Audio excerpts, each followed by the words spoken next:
ई संपर्क application for एफटीसीज। ये एक अटेंडेंस मैनेजमेंट सिस्टम है। तो आपके कुछ सवाल रहेंगे जैसे कि मेरा पंच काम कर रहा है कि नहीं, मेरा शिफ्ट टाइमिंग कौन सा रहेगा, मुझे कैसे पता चलेगा, मुझे अगर लीव लेना है तो मैं लीव अप्लाई कैसे करूं, और या फिर अगर मुझे अटेंडेंस अपना रेगुलाइज करना है तो वो मैं कैसे करूं। अटेंडेंस रेगुलाइज करने का मतलब होता है कि अगर मेरा पंच रह गया है तो उसको मैं सुधारने का रिक्वेस्ट कैसे डाल सकता हूं। तो इसी सवालों के जवाब के लिए बनाया गया है ई संपर्क एप्लीकेशन, जिसमें आप अपना अटेंडेंस मैनेज कर सकते हो। तो इसमें आपको अपना अटेंडेंस चेक कर सकते हो। दूसरा, अपना पंच और इन और पंच आउट टाइम मैनेज कर सकते हो, और अपना लीव भी इसमें अप्लाई कर सकते हो। और ये वो लीव जो आपने अप्लाई किया है उसका स्टेटस भी यहाँ पे चेक कर सकते हो। तो ये सारा काम आप अपने हाथों से अपने मोबाइल से कर सकते हो। तो चलिए जानते हैं ई संपर्क एप्लीकेशन के फायदे क्या क्या है। तो इस एप्लीकेशन में आप अपना पंच इन और पंच आउट का डिटेल चेक कर सकते हो। दूसरा, अपना शिफ्ट का इंफॉर्मेशन इसमें से चेक कर सकते हो। तीसरा, आपको अगर लीव डालना है तो यहाँ पे इजीली आसान तरीके से अपना लीव अप्लाई कर सकते हो। और अपना जो अगर कोई पंच वगैरह बाकी रह गया है, मिस हो गया है या फिर गलत पंच दिखा रहा है, तो वो पंच सुधारने के लिए आप रेगुलाइजेशन रिक्वेस्ट भी यहाँ पे डाल सकते हो। तो चलिए देखते हैं कि इस एप्लीकेशन में लॉगिन कैसे करें। तो सबसे पहले आप ये क्यूआर कोड स्कैन करके भी लॉगिन कर सकते हो। अगर आपको गूगल प्ले स्टोर चलाना आता है तो गूगल प्ले स्टोर में आप ई संपर्क एप्लीकेशन सर्च करके ऐसे उसको फाइंड करके इंस्टॉल कर सकते हो। इंस्टॉल करने के बाद उसको ओपन करते ही आपको यहाँ पे पहले पेज पे यूज़र नेम और पासवर्ड मांगा जाएगा। तो यूज़र नेम में आपको अपना एलडेप आईडी या फिर कैशपर आईडी डालना रहेगा, और पासवर्ड में वही अपना कैशपर आईडी और एलडेप आईडी डाल दो। आपका कैशपर आईडी और पासवर्ड दोनों एक ही रहेगा। आपका कैशपर आईडी ही आपका पासवर्ड है, आपका एलडेप आईडी ही आपका पासवर्ड है। यूज़र नेम और पासवर्ड डालने के बाद यहाँ पे लॉगिन बटन पे आपको क्लिक करना है। लॉगिन बटन पे क्लिक करते ही पहला पेज आपको पासवर्ड रीसेट करने का आएगा। आपको अपना पासवर्ड चेंज कर लेना है। जहाँ पे करंट पासवर्ड पे अपना वही पासवर्ड डालना है जो यहाँ पे आपने सबसे पहले स्टार्टिंग में डाला था, और नए पासवर्ड में आपको अपना नया पासवर्ड चेंज कर लेना है, और कंफर्म पासवर्ड में वही न्यू चेंज किया हुआ पासवर्ड दोनों एक ही डाल के आपको चेंज पासवर्ड बटन पे क्लिक कर देना है, जिससे कि आपका नया पासवर्ड चेंज हो जाएगा। नया पासवर्ड चेंज होने के बाद वापस से सिस्टम आपको इसी पेज पे लेके आ जाएगा लॉग आउट करके। तो आपको फिर से अपना यूजर नेम की जगह पे अपना एलडेप या फिर कैशपर आईडी डालना है, और पासवर्ड में आपको अपना नया सेट किया हुआ पासवर्ड डालना है, और यहाँ पे लॉगिन बटन पे क्लिक करना है, जिससे आपका लॉगिन हो जाएगा। अगर लॉगिन करने पे यहाँ पे नीचे लॉगिन फेल का अगर एरर आ रहा है और आपका लॉगिन नहीं हो पा रहा है, तो आपको यहाँ पे फॉरगेट पासवर्ड पे क्लिक करना है। फॉरगेट पासवर्ड पे क्लिक करने पे सिस्टम आपको यहाँ पे अपना यूज़र नेम डालने को बोलेगा। तो यूज़र नेम में आपको अपना एलडेप आईडी या फिर कैशपर आईडी डाल के सेंड वेरिफिकेशन कोड पे क्लिक करना है। इससे आपके मोबाइल पे एक ओटीपी आएगा, जो मोबाइल नंबर आपने यहाँ पे रजिस्टर किया होगा, अपने वेंडर्स या एचआर को प्रोवाइड किया होगा, उस मोबाइल नंबर पे एक ओटीपी आएगा। वो ओटीपी नंबर डालने के बाद सिस्टम आपको एक नए पेज पे लेके जाएगा रीसेट पासवर्ड करके। तो यहाँ पे आपको अपना नया पासवर्ड सेट कर लेना है और सबमिट बटन पे क्लिक कर देना है, जिससे वापस से आपको सिस्टम पहले पेज पे लेके आ जाएगा। तो आपको अपना यूजर नेम में अपना एलडेप आईडी और पासवर्ड डालना है, और नया सेट किया हुआ पासवर्ड यहाँ पे पासवर्ड में आपको क्लिक करके लॉगिन बटन पे क्लिक करना है। तो ऐसे आपका नया जनरेट किया हुआ पासवर्ड डाल के इजीली आप लॉगिन कर सकते हो। तो जैसे ही आपका लॉगिन हो जाएगा तो पहला पेज आपको ऐसा दिखेगा, जिसको कहते हैं एप्लीकेशन का डैशबोर्ड। तो एप्लीकेशन के डैशबोर्ड में तीन चीज़ें हैं अभी: broadcasting, e attendance and resignation. तो ब्रॉडकास्टिंग पे क्लिक करने पे आपको यहाँ पे अनाउंसमेंट और मैसेज नाम के दो टैब देखने को मिलेंगे, जिसमें अगर कोई ई संपर्क में कोई अनाउंसमेंट वगैरह होता है तो यहाँ पे आपको देखने को मिलेगा, और कोई मैसेज वगैरह आपको ड्रॉप होता है तो इस मैसेज वाले टैब में आपको देखने को मिल जाएगा। ई अटेंडेंस नाम के बटन पे क्लिक करने पे आपको ऐसा नया अपना पेज खुल के दिखेगा, जिसको कहते हैं ई संपर्क का अटेंडेंस डैशबोर्ड, जिसमें वेलकम के बाद आपका एलडप आईडी या फिर कैशपर आईडी जो आपने लॉगिन करते वक्त डाला था वो यहाँ पे दिख जाएगा। तो आपको अपना एलडप आईडी या कैशपर आईडी वेरीफाई कर लेना है कि आपने अपना ही एलडप आईडी या पासवर्ड खोला है या फिर किसी और का खोल दिया है। तो ये चेक करने के बाद अब आप ये एप्लीकेशन का उपयोग कर सकते हो। तीसरा बटन है रेजिग्नेशन। तो रेजिग्नेशन बटन पे क्लिक करने पे सिस्टम आपको रेजिग्नेशन टैब पे लेके जाएगा। तो अगर आपको जॉब से रिजाइन देना है तो आप यहाँ पे अप्लाई रेजिग्नेशन पे क्लिक कर सकते हो। क्लिक करने के बाद सिस्टम आपको रिजाइन का रीज़न सिलेक्ट करने को बोलेगा। तो रीज़न सिलेक्ट करने के लिए सिलेक्ट पे क्लिक करना है और यहाँ पे अपना आपको रीज़न सिलेक्ट कर लेना है। रीज़न सिलेक्ट करने के बाद आपको यहाँ पे अपना रिजाइन लेटर अपलोड करना पड़ेगा। तो आपको यहाँ पे सिंपली कागज़ पे एक रेजिग्नेशन लेटर लिख के यहाँ पे आप उसका फ़ोटो अपलोड कर सकते हो। नीचे यहाँ पे जिस दिन आप रेजिग्नेशन अप्लाई करते हो वो डेट लिख के आएगा और आपका लास्ट वर्किंग डेट 15 दिन का यहाँ पे दिख के आ जाएगा। रेजिग्नेशन देने के बाद लास्ट 15 दिन के बाद आपका रेजिग्नेशन कंप्लीट होता है, क्योंकि 15 दिन का नोटिस पीरियड होता है। तो यहाँ पे लास्ट वर्किंग डेट में आपको जो डेट रिजाइन दिया हुआ है उस डेट के बाद के 15 दिन के बाद आपका लास्ट वर्किंग डेट यहाँ पे दिख जाएगा। और यहाँ पे सिंपली आपको क्या करना है, सबमिट बटन पे क्लिक करना है। तो आपका रेजिग्नेशन लेटर जो है आपके वेंडर के पास पहुंच जाएगा। तो अब जानते हैं ई अटेंडेंस टैब के हर एक टैब के उपयोग। तो पहला है चेकिंग योर अटेंडेंस, कि अपना अटेंडेंस चेक कैसे करें। तो यहाँ पे जो आपका पहला पेज खुला है ई अटेंडेंस में, तो पहला बटन है माई अटेंडेंस। तो माई अटेंडेंस पे क्लिक करने के बाद आपको यहाँ पे अपना अटेंडेंस दिख जाएगा। तो यहाँ पे आगे डेट लिखा होता है, बीच में आपने जो पंच इन किया होगा और पंच आउट किया होगा वो टाइम दिखेगा, और लास्ट में आपका अटेंडेंस दिखेगा कि उस दिन आप प्रेजेंट थे या एब्सेंट थे, कि आपका वीक ऑफ था, कि लीव था, कि एब्सेंट था, कि फिर आपका मिस पंच था, वो यहाँ पे दिख जाएगा। अगर आपने दिन में एक ही पंच किया हुआ है तो यहाँ पे आपका मिस पंच दिखेगा। अगर दोनों पंच किए हुए हैं तो आपका प्रेजेंट दिखेगा।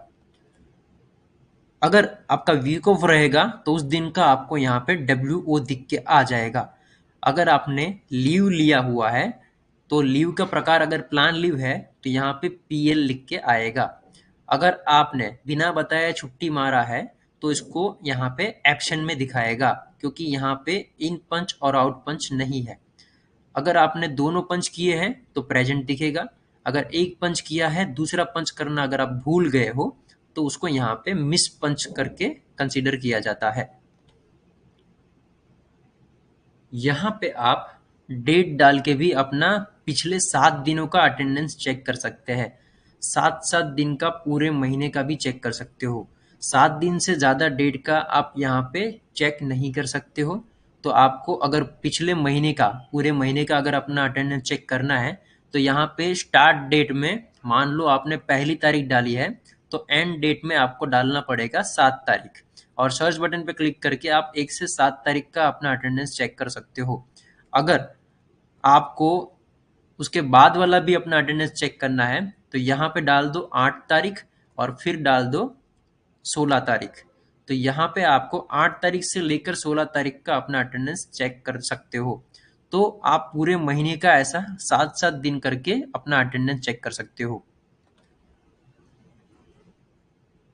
अगर आपका पंच टाइमिंग 8 घंटे से कम रहेगा तो आपका प्रेजेंट एब्सेंट दिखाएगा सिस्टम में, पी की जगह पे AP लिख के आएगा।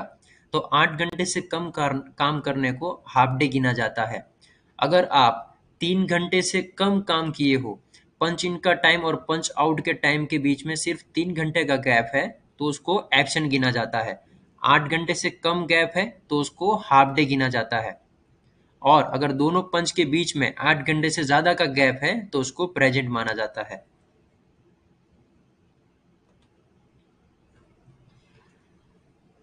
दूसरा, हॉलीडे कैलेंडर।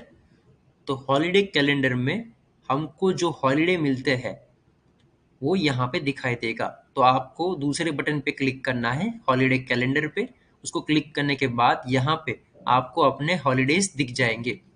तो सबसे पहले आगे तारीख दिखता है और पीछे कौन सा हॉलीडे है उसका नाम दिखता है, जैसे कि 15 अगस्त, 26 जनवरी, रक्षाबंधन, जन्माष्टमी, ऐसे ऐसे आपको हॉलीडे यहाँ पे देखने को मिल जाएंगे। तीसरा, चेक योर रोस्टर। आपको कौन सी शिफ्ट में आना है, कितने बजे आना है, कब आपका वीक ऑफ है, वो सब कुछ इस टैब में आपको दिखेगा। तो आपको सिंपली शेड्यूल नाम के बटन पे क्लिक करना है। शेड्यूल नाम के बटन पे क्लिक करने पे एक यहाँ पे ब्लैंक पेज खुलेगा, ऊपर तारीख लिख के आएगा। तो आपको सिंपली इस तारीख पे क्लिक करना है। एक कैलेंडर खुलेगा, उसमें एक ओके बटन दबाना है। ओके बटन दबाने के बाद आपको अपना शेड्यूल यहाँ पे दिख जाएगा। तो यहाँ पे शेड्यूल को पढ़ते कैसे हैं? तो सबसे पहले यहाँ पे जो तारीख लिखा होता है उसके नीचे आपको उस दिन को कौन सा शिफ्ट टाइमिंग में आपको आना है वो यहाँ पे दिख रहा होगा कि यहाँ पे लिखा है ट्यूसडे। ट्यूसडे के दिन आपका शिफ्ट टाइमिंग है 8 AM टू 17 PM, मतलब सुबह के 8 बजे से शाम के 5 बजे तक का आपका शिफ्ट टाइमिंग है। तो आपको हर रोज अपना शिफ्ट टाइमिंग ऐसे चेक करके आ जाना है। दूसरा, जब आपका वीक ऑफ रहेगा उस दिन आपको यहाँ पे WO लिख के आएगा और पीछे लिखा होगा वीकली ऑफ। तो वीकली ऑफ का मतलब होता है कि हफ्ते में जो आपको छुट्टी मिलती है एक वो। तो हर हर हफ्ते में आपको एक छुट्टी ले लेना है। जब भी यहाँ पे दिखाता है तब उस दिन आपको FC में जॉब पे नहीं आना है।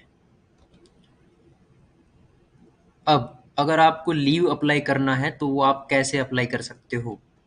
तो सबसे पहले आपको यहाँ पे माई टाइम ऑफ नाम के बटन पे क्लिक करना पड़ेगा। माई टाइम ऑफ बटन पे क्लिक करने पे आपको ऐसा पेज दिखेगा। तो यहाँ पे दो डेट डालने का ऑप्शन है, स्टार्ट डेट और एंड डेट। तो अगर आपको एक दिन का छुट्टी चाहिए तो आपको दोनों जगह पे सेम डेट डालना है। जैसे कि मुझे 15 तारीख का छुट्टी चाहिए तो स्टार्ट डेट में मुझे डालना है 15 तारीख और एंड डेट में भी मुझे डालना है 15 तारीख। अगर मुझे 2 दिन का छुट्टी चाहिए जैसे कि 15 तारीख और 16 तारीख को, तो स्टार्ट डेट में मुझे डालना पड़ेगा 15 तारीख और एंड डेट में मुझे डालना पड़ेगा 16 तारीख। कि 15 को मेरा छुट्टी शुरू हो रहा है और 16 तारीख को मेरा छुट्टी खत्म हो रहा है। उसके बाद यहाँ पे नीचे प्लीज सिलेक्ट पे कोड नाम के बटन पे क्लिक करना है। इस पे क्लिक करने पे आपको 3 प्रकार की लीव दिखेगी। तो पहला है प्लान लीव। प्लान लीव आपको छुट्टी लेने के 3 दिन पहले अंदर अंदर अप्लाई कर देना पड़ेगा। दूसरा है इमरजेंसी लीव। इमरजेंसी लीव उसी दिन डालना होता है जिस दिन आप छुट्टी ले रहे हो, और इमरजेंसी में आपको उन्हीं दिनों की छुट्टी डालनी पड़ेगी जो दिन इमरजेंसी में गिने जाते हैं। जैसे कि घर पे किसी का देहांत हो जाना या फिर कुदरती आपत्ति आ जाना, जैसे कि बाढ़ आ जाना, भूकंप आ जाना, ऐसी सारी सिचुएशन में आपको इमरजेंसी लीव अप्लाई करना पड़ेगा। ESIC लीव, अगर आपको कोई मेडिकल प्रॉब्लम है, अगर आप हॉस्पिटलाइज हो तो उस समय पे आपको ESIC लीव अप्लाई करना पड़ेगा। ये तीनों लीव अप्लाई करने से पहले आपको अपने मैनेजर को या फिर शिफ्ट इंचार्ज को या फिर अपने सुपरवाइजर को इन्फॉर्म करना पड़ेगा कि सर मुझे लीव की ज़रूरत है, तो वो आपको लीव अप्लाई करने के लिए बोल देंगे। तो आपको ई संपर्क एप्लीकेशन में लीव अप्लाई करना है।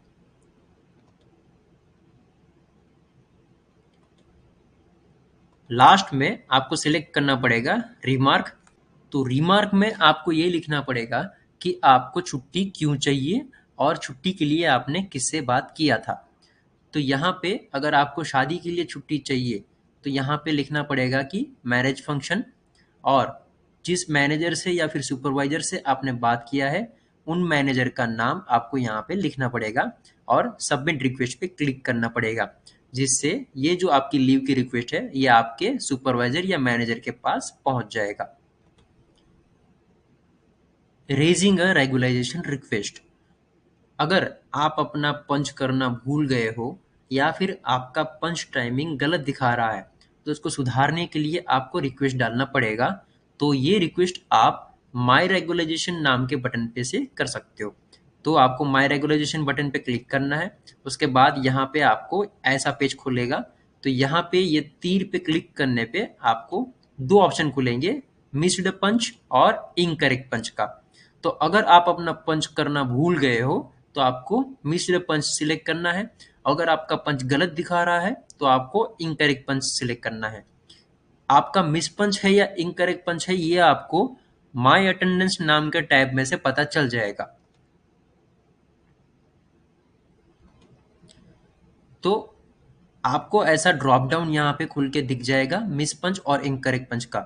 अगर आपका पंच गलत दिखा रहा है तो आपको सिलेक्ट करना है इनकरेक्ट पंच, और अगर आपका पंच रह गया है तो यहाँ पे क्लिक करना पड़ेगा मिस्ड पंच पे। तो पंच सिलेक्ट करने के बाद आपको सिस्टम डेट सिलेक्ट करने को बोलेगा। तो आपको अपना यहाँ पे डेट सिलेक्ट करना पड़ेगा। ऐसे कैलेंडर में खुलेगा तो डेट सिलेक्ट कर लेना है। उसके बाद यहाँ पे आपको दिख जाएगा कि इनकरेक्ट पंच सिलेक्ट हो चुका है और यहाँ पे आपने अपना डेट सिलेक्ट कर लिया है। तो उस डेट के दिन आपका शेड्यूल क्या था, कौन से शिफ्ट में आपको आना था, वो शिफ्ट टाइमिंग यहाँ पे आपको दिख जाएगा। फिर नीचे ऑप्शन सिलेक्ट करना पड़ेगा कि आप डे शिफ्ट में थे कि नाइट शिफ्ट में। तो अगर आप डे शिफ्ट में हो तो आपको डे सिलेक्ट करना है, अगर आप नाइट शिफ्ट में हो तो आपको नाइट शिफ्ट सिलेक्ट करना है।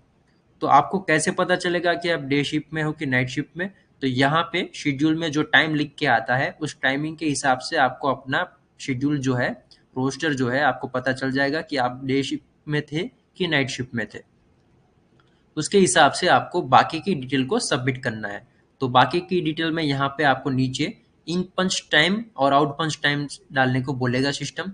तो इन पंच टाइम पे क्लिक करोगे तो ऐसा घड़ी खुलेगा। तो यहाँ पे आपका इन पंच टाइम जितने बजे आप कंपनी परिसर में आए थे उस टाइम को यहाँ पे आपको सिलेक्ट करना है। जैसे कि आपका 9 बजे का शिफ्ट टाइमिंग था तो आप यहाँ पे क्लिक करोगे 9 पे, फिर मिनट सिलेक्ट करना है 00, फिर सिलेक्ट करना है ओके। तो यहाँ पे आपका टाइमिंग लिख के आ जाएगा 9 बजे का। फिर आउट पंच पे क्लिक करना है, फिर से ऐसा घड़ी खुलेगा। तो इस समय पे आपको 24 आवर्स वाला टाइम डालना है। अगर आपका शिफ्ट टाइमिंग 9 से शाम के 6 बजे का है तो यहाँ पे टाइमिंग लिख के आएगा 9 AM से 18 PM। तो आपको यहाँ पे इन पंच में 9 AM डालना है और आउट पंच में 18 PM के आसपास का टाइम डालना है जिस समय पे आप कंपनी में आए थे। तो आपको यहाँ पे टाइम डालना पड़ेगा आउट पंच में, यहाँ पे अंदर से 18, फिर मिनट सेलेक्ट करना है 00 ओके। तो आपका टाइमिंग यहाँ पे ऐसे भर जाएगा। तो फिर आपको रीजन सिलेक्ट करना पड़ेगा। कमेंट में आपको लिखना है कि आपका मिस पंच या इनकरेक्ट पंच क्यों हुआ है। उसके बाद बाकी की डिटेल भरने के बाद आपको सबमिट बटन पे क्लिक करना है। सबमिट बटन पे क्लिक करने पे आपकी इनकरेक्ट पंच की या फिर मिस्ड पंच की रिक्वेस्ट जो है आपके मैनेजर या सुपरवाइजर के पास पहुंच जाएगा। Next, view your request. अभी जो हमने मिस पंच का या फिर इनकरेक्ट पंच का रिक्वेस्ट डाला एंड हमने जो लीव का रिक्वेस्ट डाला वो आपके मैनेजर के पास पहुंचा कि नहीं, वो देखने के लिए या फिर आपने जो रिक्वेस्ट डाला है उसका स्टेटस क्या है वो देखने के लिए आपको व्यू प्रोसेस लिस्ट पे क्लिक करना है। व्यू प्रोसेस लिस्ट पे क्लिक करने के बाद आपके पास ऐसा पेज खुलेगा। तो इस पेज में आपको ये सारी डिटेल जानने को मिल जाएगी, जैसे कि आपने कौन से प्रकार की रिक्वेस्ट डाली है। जैसे कि यहाँ पे लिखा हुआ है मिस पंच, नीचे लिखा है पीएल, पीएल का मतलब होता है प्लान लीव। तो मिस पंच डाला है, कौन सी तारीख के लिए मिस पंच डाला है वो यहाँ पे दूसरे नंबर पे लिख के आएगा। तीसरे नंबर की लाइन पे लिख के आएगा कि आपकी जो रिक्वेस्ट है वो किस मैनेजर के पास पेंडिंग पड़ा हुआ है या फिर आपके वेंडर का आईडी जो रहेगा वो यहाँ पे दिख जाएगा। तीसरे बटन पे एजिंग दिखेगा कि आपने जो रिक्वेस्ट अप्लाई की है उस रिक्वेस्ट को अप्लाई किए हुए कितना समय हुआ। जैसे कि यहाँ पे 5 मिनट या 6 मिनट लिखा हुआ है कि आपने जो मिस पंच का रिक्वेस्ट डाला वो उसके डाले हुए 5 या 6 मिनट हुआ है, और यहाँ पे स्टेटस पे लिखा हुआ है पेंडिंग। तो आपकी जो रिक्वेस्ट है वो मैनेजर या वेंडर के पास पेंडिंग पड़ा हुआ है। तो अगर मैनेजर ने वो रिक्वेस्ट रिजेक्ट मार दिया तो यहाँ पे लिख के आएगा रिजेक्टेड। अगर मैनेजर ने या फिर वेंडर ने वो रिक्वेस्ट को अप्रूव कर दिया तो यहाँ पे लिख के आएगा वेरीफाइड। तो अगर वेरीफाइड लिख के आ रहा है तो आपका जो रिक्वेस्ट है वो कंप्लीट हो चुका है, उसका सॉल्यूशन हो चुका है। अगर रिजेक्टेड लिख के आ रहा है तो आपने जो रिक्वेस्ट डाली है उसमें कुछ प्रॉब्लम रहेगा, आपने गलत टाइमिंग डाल दिया होगा या फिर कमेंट नहीं भरा होगा, रिमार्क लिखना भूल गए होगे। अगर ऐसी कोई गलती रही होगी तो मैनेजर वो पढ़ के रिजेक्ट कर देते हैं। तो यहाँ से आपको पता चल जाएगा कि आपका जो रिक्वेस्ट है उसका स्टेटस क्या है। तो जब भी कोई रिक्वेस्ट डालोगे उस रिक्वेस्ट का डिटेल एकदम सही तरीके से भरना है। गलत तरीके से रिक्वेस्ट भरोगे तो उसका स्टेटस जो है ऐसे रिक्वेस्टेड में रिजेक्टेड करके आ जाएगा। उसके बाद आता है सुरक्षा। तो सुरक्षा में आपको यहाँ पे एक बटन मिल जाएगा हेल्थ के लिए। अगर आपको कोई दवाई वगैरह मंगवाना है तो यहाँ पे इस टैब पे बहुत सारे कूपन कोड रहते हैं। जैसे कि यहाँ पे अभी आपको दिख रहा है फ्लिपकार्ट हेल्थ प्लस का 20% ऑफ का कूपन कोड है जिसको आप रिडीम कर सकते हो और हेल्थ के लिए दवाई वगैरह फ्लिपकार्ट से मंगवा सकते हो। ऐसी बहुत सारी मेडिकल एप्लीकेशंस का यहाँ पे ड्रॉप डाउन में नीचे अगर जाओगे तो आपको कूपन कोड्स मिल जाएंगे। Last, download pay slip. तो अगर आपकी सैलरी आ चुकी है तो सैलरी आने के बाद यहाँ पे आप अपनी पगार स्लिप जो है, पे स्लिप जो है यहाँ से डाउनलोड कर सकते हो। डाउनलोड पे स्लिप पे क्लिक करोगे तो सिस्टम दो चीज़ें आपको मांगेगा। यहाँ पे मांगेगा ईयर और नीचे मांगेगा आपका मंथ। तो जिस मंथ की सैलरी स्लिप आपको चाहिए, जिस ईयर की सैलरी स्लिप आपको चाहिए वो यहाँ पे डाल दो कि कौन से साल की सैलरी चाहिए, कौन से महीने की चाहिए। वो डाल के सबमिट रिक्वेस्ट पे क्लिक करोगे तो वो पे स्लिप आपको डाउनलोड होके आ जाएगा। तो अभी समय है सवाल जवाब का। अगर आपका कोई इसमें सवाल है तो आप पूछ सकते हो।